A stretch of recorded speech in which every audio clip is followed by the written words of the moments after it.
Top quality और consistent performance के लिए सिर्फ सिल्वर पंप नाम याद रखना।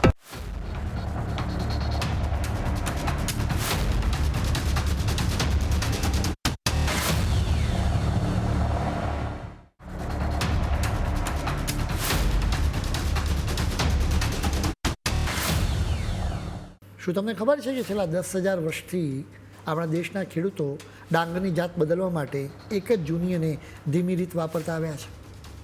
આજના જેનજીને તો સમજાવવું પડે કે ડાંગરને મિલમાં પ્રોસેસ કરીને એના પરથી ફોતરા ઉતારી લેવામાં આવે ત્યારે એ ચોખા બને છે. હવે એઆઈથી ડાંગરના બીજમાં એવો ફેરફાર કરાયો છે કે ખેડૂતોને ખૂબ જ ફાયદો થવાનો છે. ડાંગરની ખેતીની રીત લગભગ એકધારી રહી છે. ખેતરમાંથી સૌથી સારો છોડ પસંદ કરવામાં આવે છે, એનું બિયારણ સાચવી રાખવામાં આવે છે અને પછી આખી સિઝન રાહ જોવાની કે પરિણામ કેવું આવે છે. હવે આ રીત એકાએક બદલાઈ ગઈ છે અને આ ધમાકેદાર ફેરફાર કોઈ મોટા ઘોંઘાટ વગર ઓડિશાના કટકમાં આવેલી એક લેબોરેટરીમાં શાંતિથી થઈ ગયો. આપણે સૌ જાણીએ છીએ કે કોઈ પણ પાકની જાત કેવી રીતે રહેશે, એટલે કે એમાં કેટલો ઉતારો આવશે, એમાં રોગ સામે લડવાની તાકાત કેટલી હશે, આ બધાનો આધાર એના ડીએનએ પર હોય. જો આપણે પાકમાં ફેરફાર કરીને વધારે ઉત્પાદન આપતી કે સારી ગુણવત્તાવાળી નવી જાત બનાવી હોય તો વૈજ્ઞાનિકોએ એના ડીએનએમાં ચોક્કસ જગ્યાએ સુધારો વધારો કરવો પડે. આ કામ માટે તેમને એકદમ ઝીણી અદૃશ્ય કાતર જેવા સાધનની જરૂર પડે.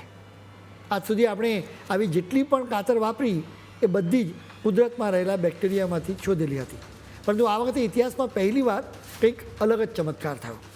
અમેરિકાની પ્રોફ્યુઅન્ટ બાયો નામની કંપનીએ એઆઈનો ઉપયોગ કર્યો. આ એઆઈ ટૂલને કુદરતની 10 લાખથી પણ વધુ કાતરની માહિતી આપવામાં આવી અને પછી એને ઓર્ડર આપવામાં આવ્યો કે હવે તું તારી બુદ્ધિ વાપરીને એક સાવ નવી કાતર બનાવી આપ. અને આ એઆઈ ટૂલે પોતાની કલ્પનાથી એવું અદ્ભુત સાધન ઘડી કાઢ્યું જે પૃથ્વીના 4 અબજ વર્ષના ઇતિહાસમાં ક્યારે હતું જ નહીં. ન કોઈ ઝાડપાનમાં, ન કોઈ પશુ પંખીમાં કે ન કોઈ બેક્ટેરિયામાં. હવે ખરો સવાલ એ હતો કે એઆઈએ બનાવેલી આ નવી કાતર ખેતરમાં છોડની અંદર કામ કરશે ખરી? કારણ કે અત્યાર સુધી તો એનું ટેસ્ટિંગ ફક્ત માણસના કોષો પર જ થયું હતું અને છોડની દુનિયા તો સાવ અલગ જ હોય છે. આ જ વાત પારખવા માટે ઓડિશાના કટકમાં આવેલી આપણી રાષ્ટ્રીય ડાંગર સંશોધન સંસ્થાના વૈજ્ઞાનિક ડૉક્ટર કુતબુદ્દીન અલી મૌલા અને એમની ટીમ મેદાનમાં આવી. તેમણે આ કાતરની ડિઝાઇનમાં એવા ફેરફાર કર્યા જેથી ડાંગરનો છોડ અને વધુ સમજી શકે અને એનું નામ રાખ્યું POCI. એ પછી તો લેબમાં વૈજ્ઞાનિકો દરે દિલ ધડકાવીને રાહ જોતા કે આપણી મહેનત એડે તો નથી જ. અને પછી જ્યારે પરિણામ આવ્યું ત્યારે સૌ આશ્ચર્યચકિત થઈ ગયા. આ નવી કાતરે ડાંગરના છોડના ડીએનએમાં એટલી ચોકસાઈથી ધાર્યો સુધારો કર્યો બતાવ્યો જેની કોઈ કલ્પના પણ નહોતી કરી. એટલે જૂના સાધનોની જેમ જ અને અમુક કિસ્સામાં તો એનાથી પણ વધુ સફાઈથી ડાંગરમાં ફેરફાર કરી બતાવ્યા. વૈજ્ઞાનિકો માત્ર ડીએનએમાં સુધારા વધારા કરીને જ ન અટક્યા. તેમણે આ POCI નામના સાધનને બીજા પણ અનેક અઘરા કામ માટે ચપટીમાં કામ કરતા શીખવી દીધા. ઉગાડેલા ડાંગરના છોડની અંદર આ એક જ મશીની સાધને એકસાથે 4 અઘરા કામ રમતા રમતા કરી બતાવ્યા. હવે તમારા મનમાં સવાલ થાય કે લેબોરેટરીની આ બધી સાયન્સની મોટી મોટી વાતોથી આપણા ખેડૂત ભાઈઓને શું લેવા દેવા છે? ખેડૂતોને બહુ મોટો ફરક પડવાનો છે. સૌથી પહેલી વાત તો એ કે આનાથી સુધારેલી નવી જાતનું બિયારણ આપણા ખેડૂતો માટે એકદમ સસ્તું બનશે. જૂના સાધનો વાપરવા માટે વિદેશી કંપનીઓને કરોડો રૂપિયાની ફી ચૂકવવી પડતી હતી, જેનો બોજો તો આપણા ખેડૂતો પર જ આવતો હતો. જ્યારે આ નવું એઆઈ સાધન તદ્દન મફત એટલે કે ઓપન સોર્સ છે, જેને પણ વાપરવું હોય ફ્રીમાં વાપરી શકે. 1 રૂપિયો પણ વિદેશ મોકલવો નહીં પડે. બીજી સૌથી મોટી વાત જે છે એ વાતાવરણનો મિજાજ છે.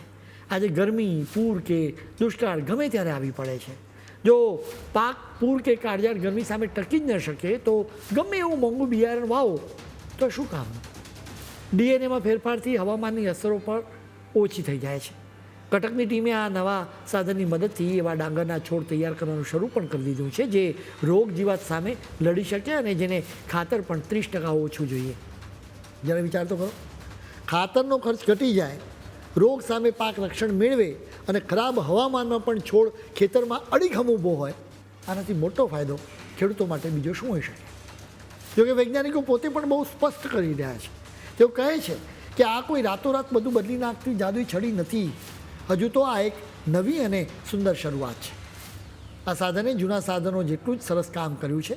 વળી છોડમાં એ કોઈ બીજા ભાગને નુકસાન પહોંચાડે છે કે નહીં એ પણ ચકાસવાનું હજી ચાલુ છે. અત્યાર સુધી આ પ્રયોગ માત્ર ડાંગર પર જ થયો છે. લેબમાંથી સફળ થઈને ખેડૂતોના ખેતર સુધી બિયારણ પહોંચે ત્યાં સુધીમાં તો દેશના અલગ અલગ હવામાનમાં વર્ષો સુધી એના કડક ટેસ્ટિંગ કરવા પડે છે. આમ છતાં આ ઘટના ઇતિહાસ બદલનારી તો છે જ. જે મશીનમાં ક્યારેય જીવ નહોતો, જેણે ક્યારેય લીલુંછમ ખેતર જોયું નથી, જેણે ક્યારેય માટીમાં પગ મૂક્યો નથી, એવા આર્ટિફિશિયલ મગજે એક એવું સાધન બનાવી દીધું જે રોજ કરોડો લોકોનું પેટ ભરતા અનાજનું ભવિષ્ય બદલી શકે છે. આ વખતે માણસ અને આર્ટિફિશિયલ ઇન્ટેલિજન્સે મળીને કુદરતના કોડિંગને બદલી નાખ્યો છે. હવે પછી જ્યારે પણ તમે હાથમાં ચોખાનો દાણો લેશો ત્યારે ચોક્કસ તમને આ અદ્ભુત વાત યાદ આવશે.